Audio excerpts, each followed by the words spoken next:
ये पता नहीं कितने लोगों को इस बात की जानकारी है।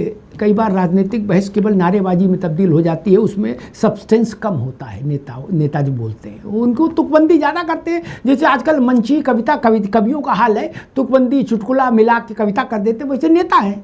तुकबंदी ये वो सस्ते लोग रख लिए हैं, कम पैसे वाले, वो सस्ती शायरी दे देते हैं, नेता को पकड़ा देते हैं।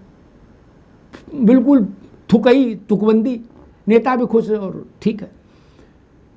मैं उस पर अंत में बोलूँगा। रवि जी ने बताया कि वो लालू जी बहुत बड़े नेता हो गए थे, तब तक वो मुलायम सिंह जी धरती पुत्र हो गए थे। मैं उनको बताऊंगा तब तक ऐसा कुछ नहीं हुआ था, और दोनों कैसे मुख्यमंत्री बने थे वो भी दो लाइन में बताऊंगा। तब तक महान नेता नहीं हुए थे, ये उनकी थोड़ी समझ में अभी बात आएगी शायद देर से।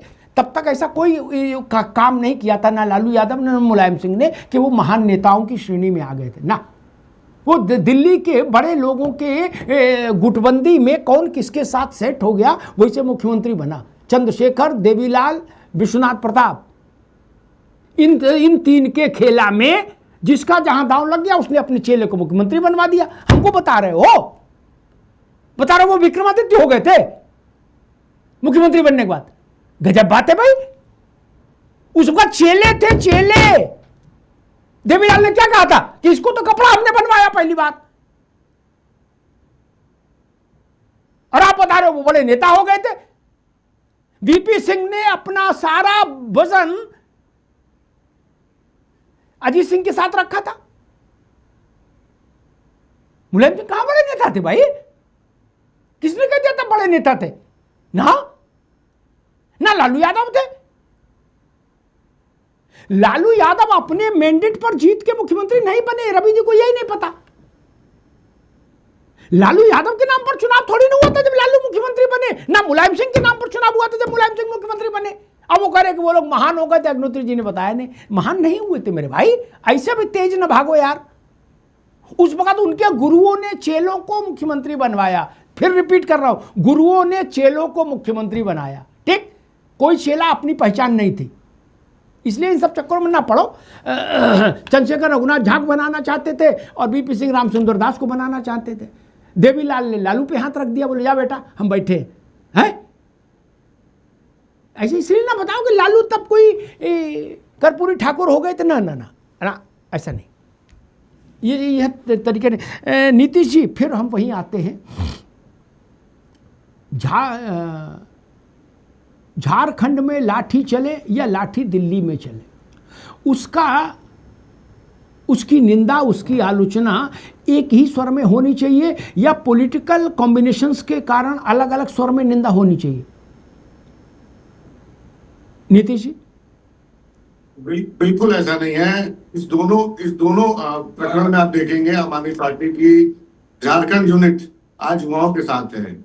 चाहे बात जंतर मंतर की हो, चाहे बात रांची की हो, या मैं कहता हूं देश के अन्य राज्यों में, चाहे वो भाजपा शासित राज्य हो चाहे किसी भी शासन के राज्य हो, सबसे पहले और सबसे समय से पहले सबसे जल्दी कोई सवाल उठाता है या उस पे मुखर होकर कोई बोलता है तो आम आदमी पार्टी बोलती है। हमारे नेता आदरणीय अरविंद कई बात बोलते हैं, आपने देखा होगा कल जिस तरीके से बर्बरता उनके ऊपर हुई छात्रों पे, हमारे नेता आदरणीय अरविंद केजरीवाल जी ने इस बात को बिल्कुल स्पष्ट तौर से रखा कि ये हर आंदोलन का निष्कर्ष सिर्फ और सिर्फ संवाद से निकल सकता है, और एकमात्र जरिया है वो है संवाद, और कोई जरिया ऐसा नहीं है जिससे कि कोई रास्ता हल निकलते हैं।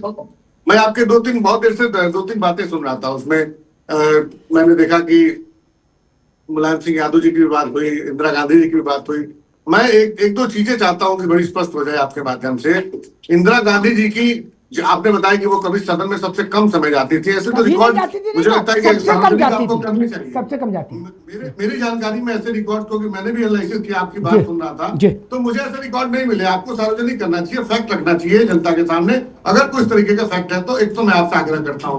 और दूसरा, मैं नेताजी की बात सुन रहा था। मैं नेताजी को ये जानता हूँ कि कम से कम नेताजी जैसे भी थे उन्होंने उस चीज को फेस किया। वो चाहे उन्होंने गोली में अपने गोली चलवाई या जैसे भी रहा, वो अपने आप को स्टैंड लिया और उन्होंने कहा कि मैंने ऐसा करा, और जब तक जीवित रहे उन्होंने उस बात से मुंह नहीं फेरा। मगर आज ये सरकार, अमित शाह और नरेंद्र मोदी जी जो करते हैं उसको फेस तक नहीं कर पाते, और ये मार्केट में पहले उसको बदनाम करने की कोशिश करते हैं, उसको दबाने की कोशिश करते हैं। नीतीश चौरसिया, लेकिन सपा तो करी, नेताजी ने चलवाई नहीं गोली। ये तो नेताजी की बात काट रहे हैं, आप समझ ही नहीं पाए अभी। इस सपा उनकी पार्टी के लोग तो नेताजी की ही बात काट रहे भैया। वो कह रहे कभी मुलायम सिंह ने नहीं गोली चलवाई, और मुलायम सिंह पूरी जिंदगी कहते रहे कि हमने चलवाई। यही तो पेच फंसा है, कहां भटक रहे हो? भारतीय जनता पार्टी को एक्सपोज करने वालों में से पत्रकार रहे हैं, जहां तक मैंने आपकी कुंडली देखी है जी। तो ऐसे में आपसे अच्छे तरीके से इन तमाम नेताओं के बारे में 40 साल से अधिक का आपका तजुर्बा है, कौन जान सकता है। मगर आप एक चीज की परिस्थिति को समझिए, उस परिस्थिति में और आज की परिस्थिति में आज नरेंद्र मोदी और अमित शाह जी जिस तरह से डंडे से बर्बरता कराई, किसानों 750 से अधिक किसान को मारा, उसके बाद भी कभी उस पर उन्होंने स्टैंड लिया? कभी जनता के सामने उस चीज को फेस करा? नोटबंदी में कितने लोग मर गए, कभी उन्होंने इस चीज पे कहा था 50 दिन चाहिए, कभी उसको जनता के सामने फेस किया? अपनी ही बात पे कोई सवाल पे जवाब दिया? ठीक है चौरसिया प्रेस कॉन्फ्रेंस नहीं। जी, ठीक है। दो बातें कही नीतीश चौरसिया, पहले उसका उत्तर दे दे, फिर प्रशांत पटेल पास जाए। नई उम्र के हैं, नौजवान हैं, ये लोग आगे बढ़ेंगे तो इनकी शंका का समाधान होना चाहिए वंस फॉर ऑल। राजनीति में बहुत सारी बातें आप तब सीख पाते हो ना किताब से, और एआई का बवाल तो अब आया, कंप्यूटर ही अब आया, मतलब ये जब आया इंटरनेट। पहले गुरु शिष्य परंपरा टाइप की बात थी चौरसिया, है ना।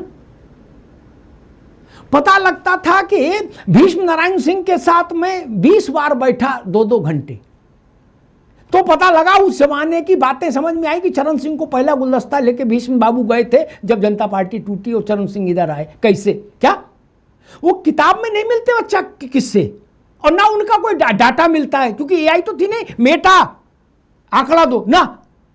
इंदिरा गांधी के साथ जो मंत्री थे उनके साथ बैठे, इंदिरा गांधी के साथ जो लोग अपोजिशन में थे उनके साथ जब मैं बैठा और बरसों बैठा, तब जाके एक तस्वीर मुझे समझ में आई कि इंदिरा गांधी क्या थी।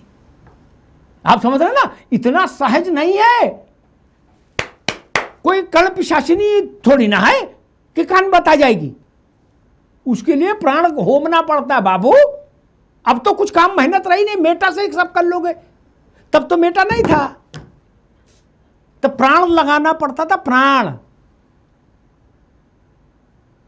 एक दिन में नहीं आता। और जितनी चीजें मैं स्मृति से बता दूंगा उतना गूगल में भी ढूंढने में आपको कई दिन लग जाएंगे, क्योंकि हमने वो चीजें जी हैं। हमें मालूम है जयंत जब 1 साल के थे तो इंदिरा गांधी चरण सिंह के घर गई थी जन्मदिन पर, ये किताब में नहीं मिलेगा। और कौन न्योता देने गया था हमको वो भी मालूम है, तब आप अधिकार पूर्वक बोल पाएंगे। इसलिए एक बात, इस बात को हमेशा के लिए ध्यान में रखिए। प्रशांत पटेल जी, बात फिर वहीं आकर खड़ी हो गई, गृह मंत्री बयान देंगे कि नहीं देंगे, एक प्रश्न।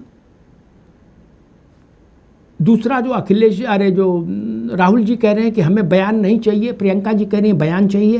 हो सकता है भाई बहन अभी रात भर में कल सुबह तक फरियाल है इस विषय को कि एक राय बन जाए। लेकिन खैर, सरकार क्या चाहती है, पार्टी क्या चाहती है, अमित शाह को बोलना चाहिए कि नहीं, भी बोलेंगे कि नहीं। एक, चूंकि 48 घंटे का ही 2 दिन का ही मामला बचा है, अभी बात गई तो फिर तो बात गई, फिर तो शीतकालीन सत्र में मिलेंगे, तब तक मसला ठंडा हो जाएगा। कोहरा भी बहुत होता है, ठंड भी बहुत पड़ती है क्या। और शीतकालीन सत्र के समय तो उत्तर प्रदेश के चुनाव की डुगडुगी बज रही होगी, तो कौन जंतर मंतर और कौन झारखंड। प्रशांत जी, हाँ सही कह रहे हैं, गृह मंत्री जी बयान देंगे। संसदीय कार्य मंत्री जी ने तो ऑफिशियल बोला है, और विपक्ष के नेता से ही बोला है कि ये जो बयान देंगे आप सुनिएगा, भागिएगा मत। तो इसमें तो कहीं कोई किंतु परंतु वाली बात नहीं है। और मैं कांग्रेस के सम्मानित साथी को बता देना चाहता हूं कि उन्होंने भी शराब घोटाले की बात की थी, तो सन 2020 से लेकर 23 तक कांग्रेस के अनिल चौधरी जी दिल्ली प्रदेश अध्यक्ष थे, और उनकी प्रथम लिखित शिकायत थी शराब घोटाले पे अरविंद केजरीवाल के विरुद्ध। उसी लिखित शिकायत को आधार के पूरा केस बना है। ये कांग्रेस पार्टी के प्रदेश अध्यक्ष थे। अजय माकन ने भी लिखित पढ़त में शिकायत की।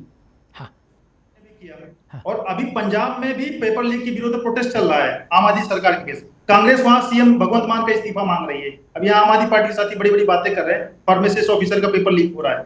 केरला में प्रोटेस्ट हुआ छात्रों का, वहां भी लाठीचार्ज हुआ। कर्नाटक में प्रोटेस्ट कर रहे थे वहां छात्र, वहां भी लाठीचार्ज हुआ। तो अब कभी ये आम आदमी पार्टी वाले कांग्रेस को बी टीम बताते हैं। अभी जब राहुल गांधी पीएम आवास से पहुंच गए थे कुछ दिनों पहले, तो संजय सिंह जी ने 3 ट्वीट किए थे।